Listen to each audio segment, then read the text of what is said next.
Video is really an art form that's of the here and now. It has a long history. We have experimental film, which also has a longer history because film's been around, since the early 20th century. The drive to experiment is there always. What's been, I think, difficult for museums is it's time-based. It takes time to watch it. Takes time for someone, either a contemporary curator or a curator with a special interest in this area.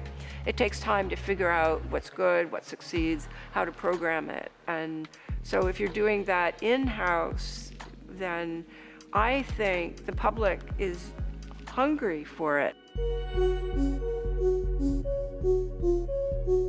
Digital engagement at PAM means extending the mission of the museum beyond the walls of the building, democratizing access to our collection and our purview of Latin American artists, South Florida, Caribbean diaspora, African diaspora.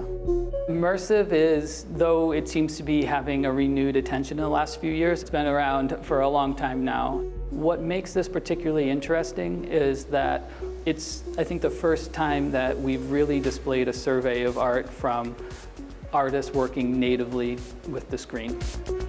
Part of these new frontiers is that we also want to include the audience, right? We can't do this without them, and they're very important. And so what we are conscientious of is user experience, making things easy for people to use and understand. They use their own devices. They don't have to learn how to use an app. And that's very important to us, that we bring everybody along with us when we do these things. I mean, one of the most amazing things I think about experiencing art in a museum as opposed to your home or books is the experience of participation, the experience of seeing things in real time with other people. And oftentimes that's kind of against sort of the digital experience that many of us have because of our handheld devices. And so we've been interested in, first and foremost, just how do artists use digital, use video, use screens in ways that are innovative and constantly trying to push the medium forward. And I think one of the ways in which we've been interested in exploring that is, what does that mean in a physical space? Something that we talk about as being enveloped in the palm of our hand, right? We're really happy and proud that we have 3,500 objects or something available for people to see on their computer. But we know that that's one way of experiencing the collection, and that's great in some ways. But we also privilege a participatory experience, and I think that's what we're happy to be exploring in this moment with Sea Change. What we're looking at right now is called 15 Terrariums by Rodell Warner, an artist from Trinidad and Tobago. And Rodell works with the native plant life of the Caribbean, and you can see how he crystallizes them as a way of an act of preservation, almost. And so the result is a beautiful tour through a sort of naturalistic or digital naturalism, you might call it. My name is Fabiola Larios, and I'm an interdisciplinary artist. So this is like years of working with the themes of internet and how we converge with the internet, how we grow with the internet.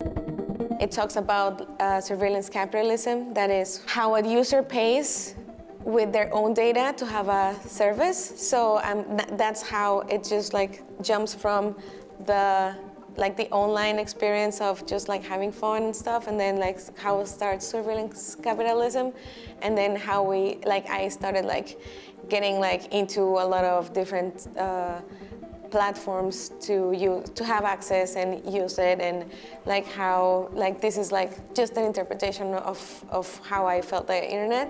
I'm obsessed with the concept of being surveilled constantly, like online, like surveillance cameras, and that's also my body of work, having like all these eyes and surveillance cameras in my pieces. My name is Leo Castañeda, and I'm a video game designer and multimedia artist.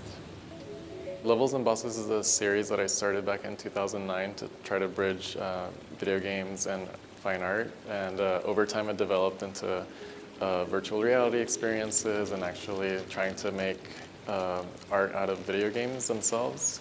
And then here in this piece you see the prologue of the game, which is this village of these beings that could be interpreted as future robots or future humans, but they're these amphibious beings. But it also fits the exhibition in terms of a technology-based piece that also addresses climate change in a metaphorical way.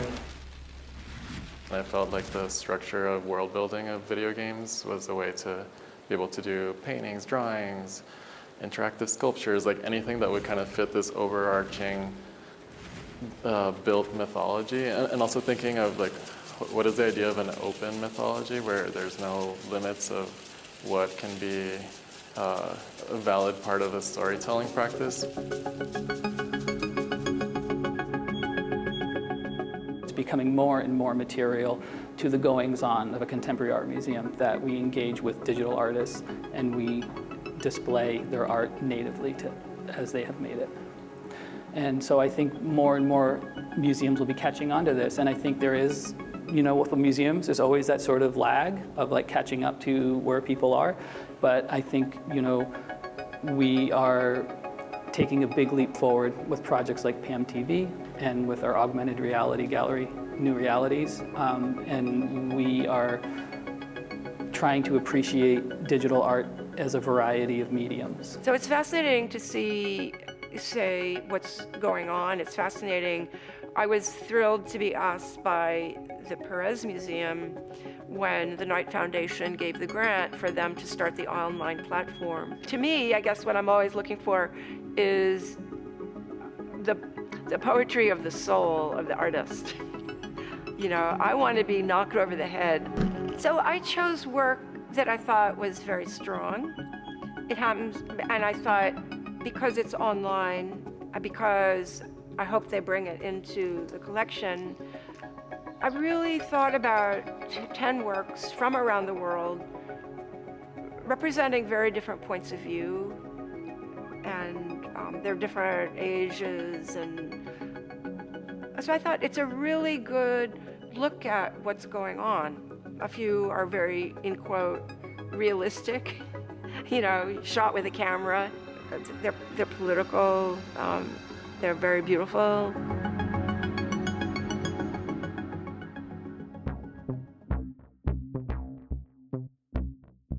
My name is Richard Garrett. I am a multimedia artist. I work with sound and moving image and visual arts in a wide spectrum, we can say.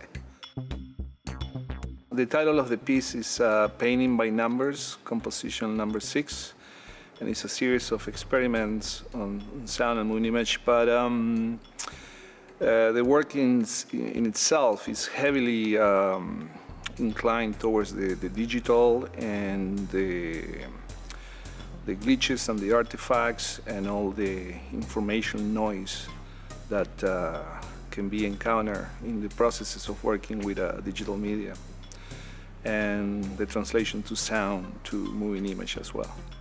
So there's this connection in his practice, visual, that has this abstract sound and image, and the color is just drop dead gorgeous.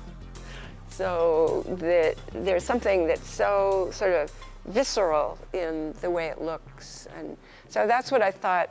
It's very painting-like, and it does have duration, and you call it, it's not a video, you don't call it a video. Yeah. You call it, what do you call it? Moving image. So in a way, I embrace technology and the methodology that now permits to turn anything into a video per se, or a moving image, people talk about, death of painting. I don't know, death of painting. There's always something interesting to explore with simple tools. So we want to continue to do all of that. And I think what we're trying to do and what we're trying to say, it goes back to that experiential conversation, is that there's a history here.